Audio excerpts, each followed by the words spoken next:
Buenas tardes otra vez.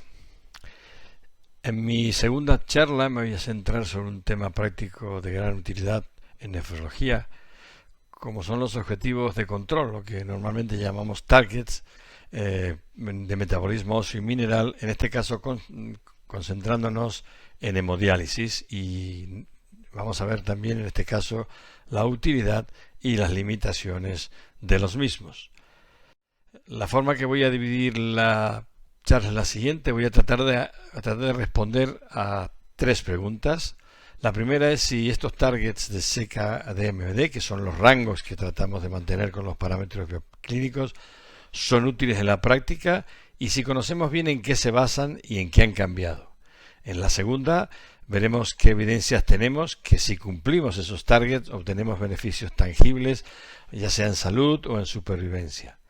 Y en la tercera, pues haremos un análisis de los parámetros bioquímicos de SECA-DMBD para saber si estas cifras obtenidas en diferentes condiciones y situaciones son siempre comparables, porque esto es un punto práctico de gran interés a la hora de interpretar los diversos estudios que hay. Comenzamos con la primera.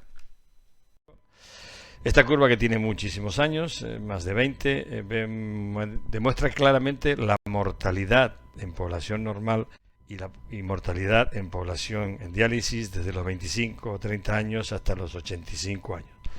Como se ve claramente, hay una gran diferencia en gente muy joven.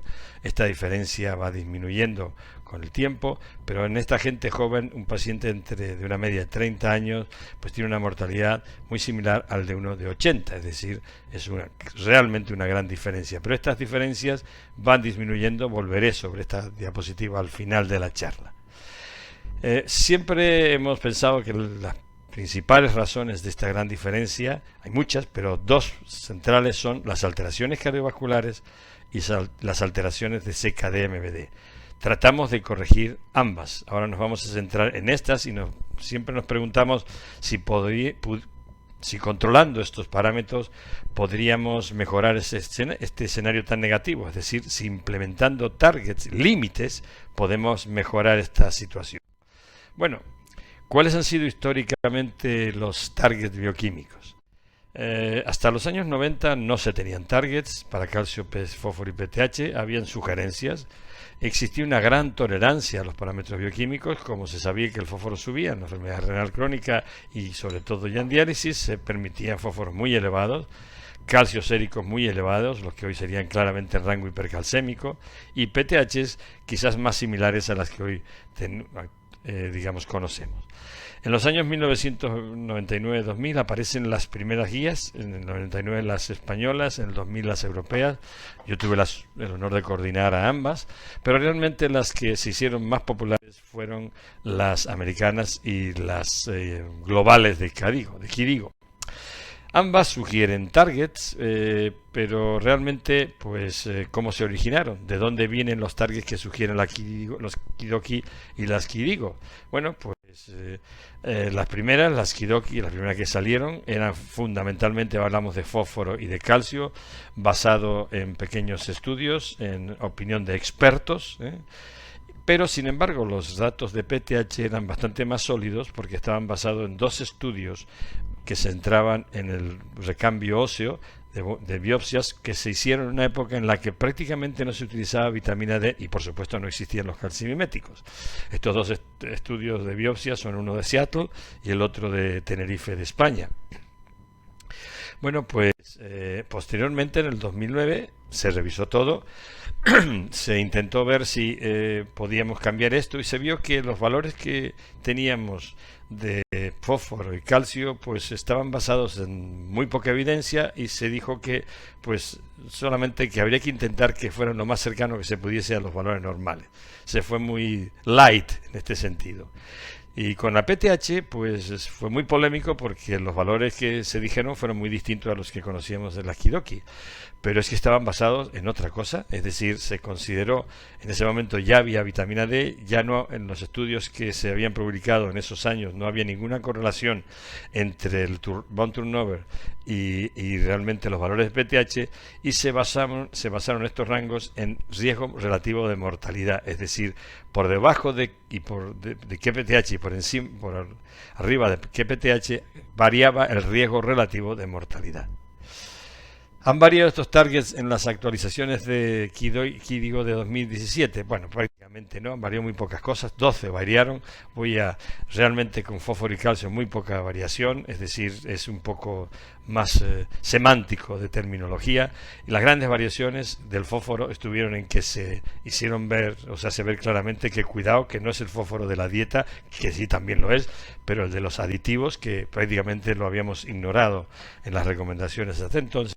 Y las otras tres grandes cosas fueron que sí que se apostó por poner un aspecto restringiendo el uso de captores de fósforo basados en calcio, porque ya habían 2 estudios que demostraban que podían ser más perjudiciales. Reservar el calcitriol y todas las formas de vitamina D activa para pacientes con enfermedad renal crónica grado 4 o 5, pero con hiperpara severo. Esto fue muy polémico, lo podemos dejar si queréis para las preguntas, sigue siendo polémico para algunos. Y por último, quizás la estrella fue esto, en relación a la densidad mineral ósea, porque siempre se había dicho que no era útil, y haciendo análisis post-hoc de varios estudios se demostró que sí que podían en enfermedad renal crónica servir para predecir el riesgo de fractura, igual que ocurre en pacientes con función renal normal, con osteoporosis, por ejemplo.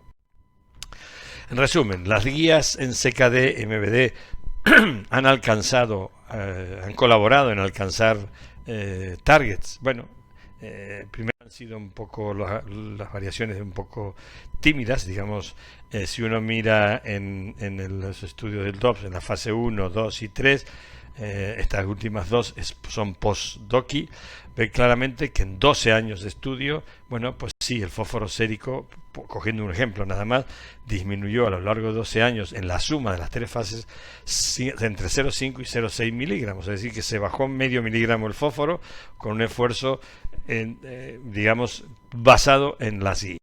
Por lo tanto, está claro que si tengo que elegir algo, diría que bueno, que en esa primera época el definir targets e intentar alcanzarlos ayudó a concienciar y a homogeneizar el manejo de las alteraciones del metabolismo mineral en la enfermedad renal crónica, que hasta entonces habían estado un poco dejados de la mano. Vamos a la segunda pregunta, y que quizás no es muy importante. ¿Qué evidencias tenemos que si cumplimos targets o tenemos beneficios en salud o en supervivencia? ¿O solo estamos corrigiendo valores séricos, numeritos?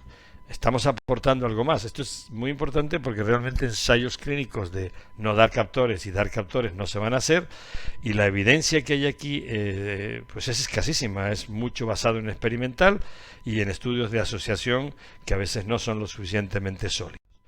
Si uno mira la bibliografía, ve que hasta el año 2013, pues ve que tanto se va basado en el análisis con el baseline, con el valor basal, como dependiente de tiempo, casi todos los estudios demostraban que bajos fósforos, calcios y PTH, bajas y altas, parecían impactar aumentando mortalidad. En Cosmos nos hicimos también esa pregunta en el primer estudio publicado de Cosmos, y evidentemente en nuestros resultados, pues tanto fósforo bajo y alto, como calcio bajo y alto, como PTH bajo y alto, se asociaban con un riesgo relativo de mortalidad. Por lo tanto, la pregunta es muy pertinente. ¿Se pueden obtener beneficios tangibles si intentamos que esas cifras cambien? Y para eso, y para otras cosas, pero se diseñó Cosmos, que aunque en Asturias y se realizó en Europa, para el que no, más de uno habrá escuchado hablar de Cosmos, para el que nunca ha escuchado, describir Cosmos, el acrónimo es de Current Management of Secondary Hyperparathyroidism en Multicenter Observational Study.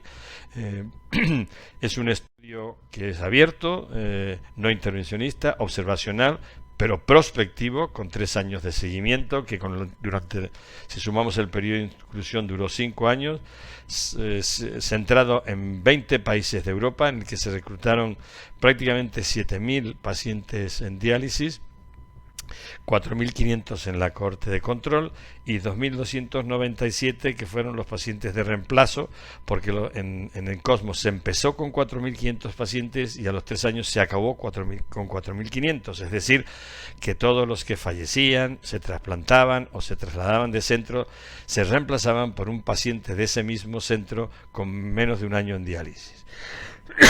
Bueno, pues lo más sólido quizás de Cosmos es esto. No hay ningún estudio así, es decir, tanto los sitios como los pacientes de cada sitio se aleatorizaron, es decir, que realmente, y además se puso como límite que hubiese 20 pacientes por centro.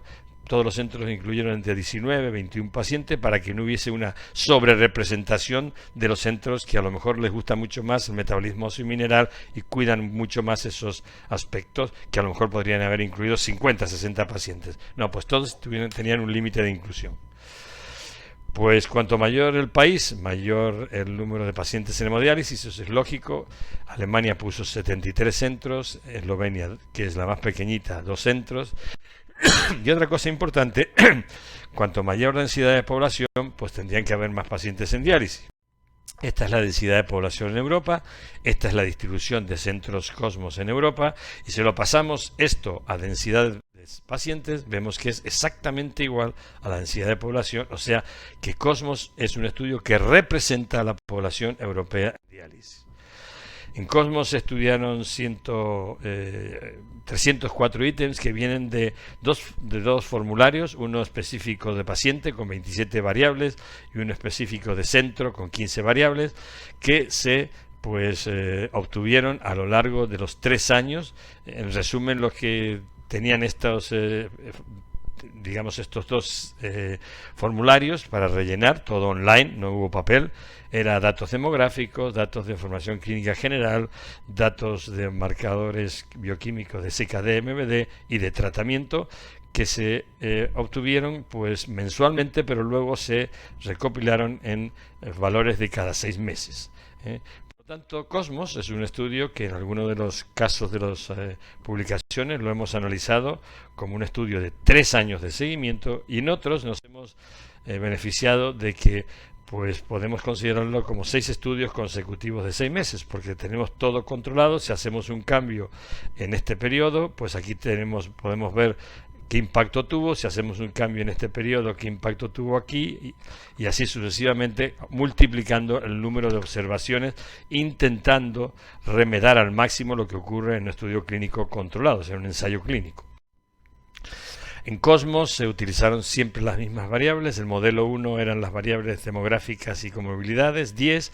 El modelo 2 era el 1 más 7 tratamientos, que son los tipos de diálisis y los tratamientos. Y el modelo 3 con 5 de estos dos, más los parámetros bioquímicos, que es el modelo con ajuste completo, que es el que ya en algunos trabajos verán que hay 22 o 23 variables.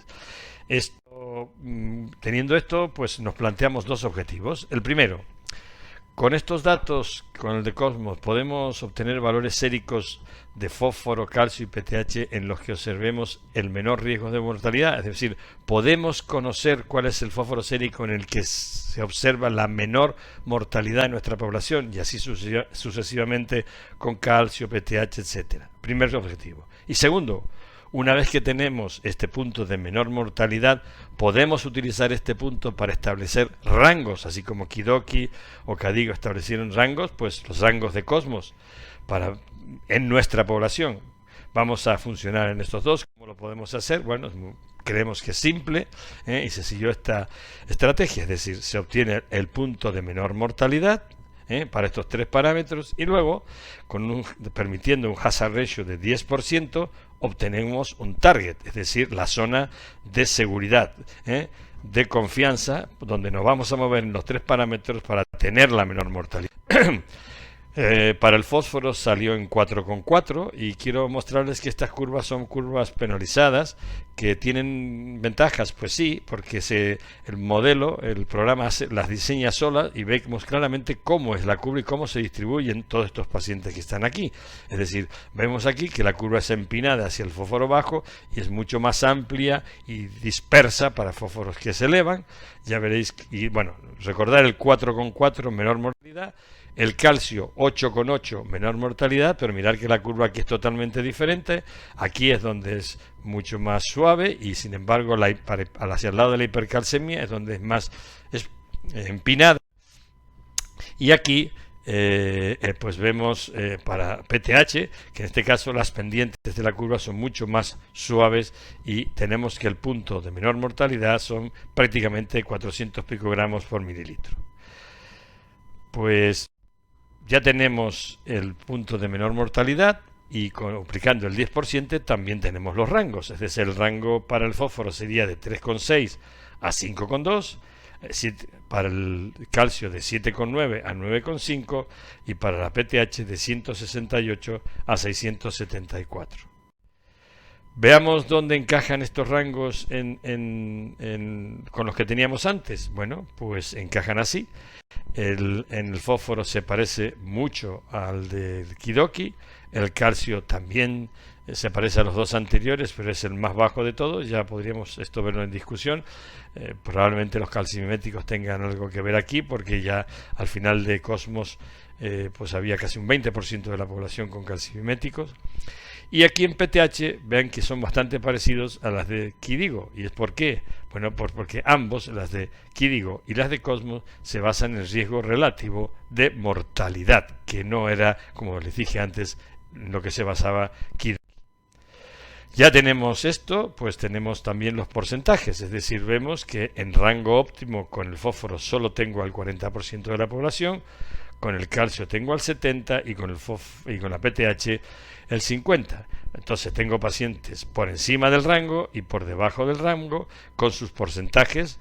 Verad que aquí en este caso fósforo por encima del rango la mitad, calcio un cuarto de la población, y mirad que en este caso en la PTH el 40% de los pacientes están en un rango pues que no es el deseado sino el bajo. ¿Qué hacemos en clínica? Bueno, pues lo que hacemos habitualmente es intentar poner a los pacientes en rango, es decir, lo tengan bajo o lo tengan alto, tratar de que se vayan a esta zona. Bueno, vamos a ver si eso lo podemos hacer con Cosmos, con los datos de Cosmos, pero no lo vamos a poder hacer con todas las casillas, solo en las que tenemos suficiente muestra para el análisis. O sea que vamos a tratar vamos a poder responder la pregunta: ¿qué ocurre si desciendo el fósforo y el calcio? ¿Y qué ocurre si aumento la PTH? Vemos aquí el fósforo, recordar que 4,4 era el punto de menor mortalidad.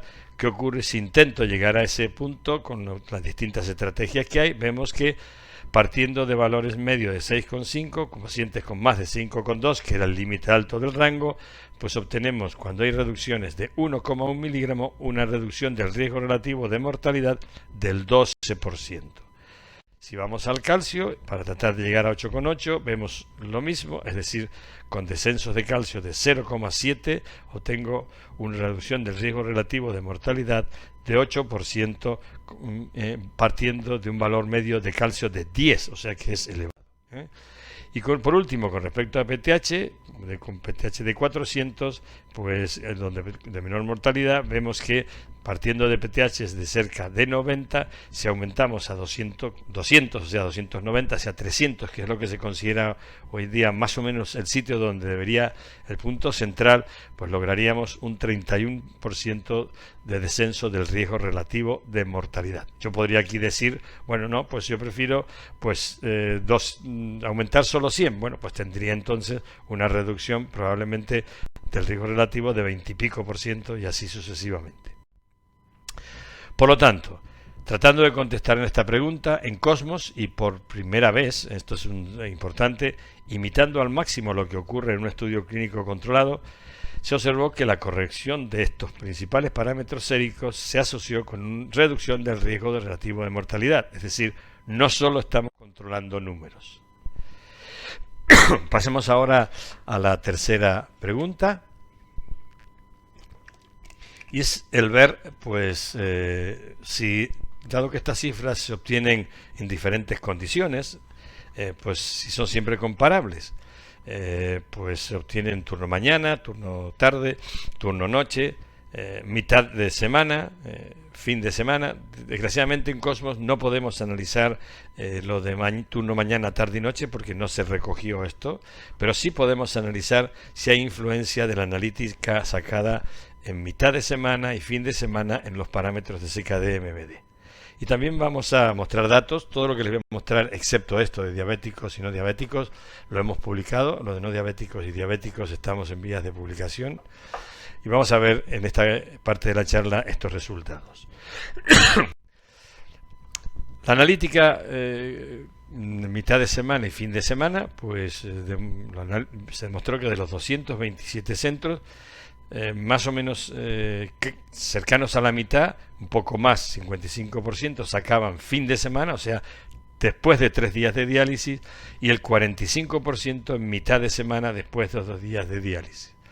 La pregunta obvia es, ¿hay diferencias en fósforo, calcio y PTH? La respuesta es, para que sea breve, no hay diferencias en calcio sérico y en PTH, pero sí las hay en fósforo. Y aquí se ve que son dos curvas con la misma forma, pero no iguales, no están superpuestas. ¿Cuánto es esa diferencia? Pues esa diferencia fue 0,3 miligramos decilitros, que es bastante porque muchos de los ensayos clínicos, tratando de demostrar que un captor de fósforo es mejor que otro, ponen como margen un aumento, un descenso superior a 0,3. Hay diferencias en la cifra de riesgo relativo en los de mitad y fin de semana. Bueno, recordad que 4,4 eran la población global de Cosmos. Aquí ya no es 4,4, es 4,2 en mitad de semana, es decir, son 0,2 miligramos menos. Y veamos qué pasa en fin de semana. Bueno, pues en fin de semana son 4,7 miligramos. Hay 0,5 miligramos de diferencia entre mitad de semana y fin de semana. Una diferencia muy importante. Y además hay una diferencia en el riesgo relativo de mortalidad. Cuando se estudia hay una mayor asociación con riesgo relativo de mortalidad en mitad de semana que en fin de semana. Si ahora vamos al rango en sí y vemos qué rango, bueno, pues a mitad de semana, si aplico la norma que he dicho, tengo un rango que se mueve en 1,4, 0,7 para arriba y para abajo, es decir, un rango mucho más cercano al valor central, mientras que en fin de semana es mucho más disperso, es 1,9. Pues es muy diferente el control de la hiperfosforemia. Y aquí se ve muy bien. Aquí tenemos Kidigo, Kidoki, el Cosmos global, y aquí tenemos midweek y post-weekend. Mirar las cifras del rango midweek y el post-weekend. Si yo manejo la hiperfosforemia igual en estos dos, pues voy a cometer errores, porque en este rango la hiperfosforemia 5 ya sería hiperfosforemia en midweek, mientras que en post-weekend 5,8 sería hiperfosforemia. Es decir, que hilar fino en esto tiene bastante sentido. Vámonos a los diabéticos. Todos sabemos que la mortalidad de los diabéticos en diálisis es superior a los no diabéticos. ¿Qué cifras tiene Cosmos? Pues no diabéticos 11,4, diabéticos 17,8, 6,4 puntos por encima. La pregunta que nos tenemos que hacer es: ¿las curvas de mortalidad en relación con los parámetros que estamos mirando son diferentes en no diabéticos y diabéticos? Y aquí tenemos las curvas de calcio, fósforo y PTH. A simple vista se ve que calcio y fósforo son curvas muy parecidas. La verde es no diabético, la de abajo. Y aunque siempre está por encima de los dos diabéticos, aquí no hay diferencia significativa, pero aquí sí que la hay en lo de PTH. Y ahí lo vamos a ver mucho más claro en la siguiente. Vemos los no diabéticos, tenemos una curva que se parece mucho a la que les mostré antes de población general de Cosmos, es decir, la curva global, pero fijaros que la curva de los diabéticos es muy diferente, con un mucho más pequeñito el rango de PTH que consideraría de seguridad normal. En este caso tendría que sobrepasar en los no diabéticos 700, en este caso 352, la mitad, para tocar el punto que sería donde aumenta el riesgo relativo de mortalidad. Es decir, que por alguna razón los pacientes diabéticos son mucho más sensibles a los aumentos de PTH. Mirad que a los descensos de PTH no, porque realmente pues aquí corta la curva en 118 y aquí en 132 en valores muy similares. En este momento estamos trabajando a nivel experimental tratando de ver por qué en la diabetes se es más sensible a aumentos de PTH. ¿Deberíamos utilizar en función de esto targets diferentes en diabéticos y no diabéticos? Pues sí, probablemente sí. Deberíamos poner muchísima más atención a los aumentos de PTH en pacientes diabéticos, porque esto demuestra claramente que a partir de 350, en este caso, ya empieza la asociación con un aumento del riesgo relativo de mortalidad. En resumen, el nivel de fósforo sérico, donde se observó el menor riesgo relativo de mortalidad, fue diferente en los grupos mitad y fin de semana. Se observó una mayor relación del fósforo sérico con riesgo relativo de mortalidad en los pacientes con analítica de mitad de semana, y pues la amplitud y el límite superior del rango óptimo fue diferente, muy importante para tratar la hiperfosforemia, es decir, siempre favorable al grupo de mitad de semana. Y estos hallazgos, como he dicho antes, tienen importante influencia en terapéutica, en el manejo de hiperfosforemia, y hay mejor posibilidades de control de fósforo sérico con un rango más estrecho que es el que se observa con analítica de fin de semana. Y por último, con los de los diabéticos, parece que los targets de PTH asociados con riesgo relativo de mortalidad son diferentes y probablemente haya que tenerlos en cuenta. Es decir, que esto ayuda a que hemos dado un gran paso, pero ahora tendríamos que individualizar un poco más para tratar de ayudar a nuestros pacientes, aunque ya veremos en la siguiente parte de la charla, creo que con los targets estamos llegando a un punto en el que mucho más no vamos a avanzar. Lo que podemos avanzar en estos aspectos de detalles específicos de poblaciones que estoy comentando. De mi presentación son los targets de CKD, MBD, los rangos que tratamos de mantener útiles y conocemos bien en qué se basan. Sí, lo conocemos y han servido para aumentar la conciencia que hay en mantener valores y la necesidad de que no se nos disparen, no se nos descontrolen los pacientes. Tenemos evidencias que cumpliendo estos targets no solo controlamos numeritos, sino que los pacientes mejoran. Pues sí, el estudio Cosmos creo que ha sido la gran aportación en este aspecto, en el sentido de decir que sí, que tenemos datos tangibles de mejora en salud. Los parámetros bioquímicos de CKD, MBD son cifras que se obtienen en diferentes condiciones. ¿Esto hace que las tengamos que interpretar por separado? Pues yo creo que sí. Les he mostrado claramente con la analítica fin de semana y mitad de semana, también con los diabéticos y no diabéticos. Es decir, ya sabemos cuáles son los targets. Ahora tenemos que tratar de hilar un poco más fino en el tipo de población, en el tipo de edad y en el tipo de situación en el que lo estamos aplicando. Es decir, yo creo que tenemos las herramientas, pero tenemos que tratar de individualizar al máximo la utilización de las mismas. Y por último, en el escenario actual de CKD y MBD y envejecimiento, sabemos que los targets son importantes, pero no es lo único importante para obtener beneficios. Podemos mejorar la supervivencia con buena calidad de vida, haciendo caso a algunas otras cosas además de los targets.